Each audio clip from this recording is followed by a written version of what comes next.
RVA angai ulenaute Reverend Father Paulinus Monliani igelahi pasiani hong in na chi thu keima mata haudimin hong hom soning pasiani hong in na khanna pasiani mona dan hong pier ding thu sang pasiani hong in na thu te mi te tunga hitale nata te tunga hil masain nina hel thu sang van gam thu hil zo in thumna lao na ding thu sang nop na nga na ding thu hil in lina lai siang tho sim ding isol bangin to lai siang tho to akitwak a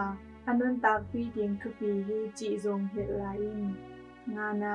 pasian iyup na hangin leitunga idei na khem pe kinga the hi chi thu bet hil loin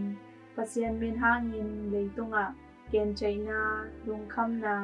damlo na zong na wai na te zong kitwak the hi chi zong hil in guk na lungnop na hun chang be khiloin lungkham hun chang zong pasian kianga azon thei te aswak zo na ding thu hil in sagina pasianin keibe khong i khong ngai hi ko in kwa na ding hoi phadi chi lung sim anei ding sangun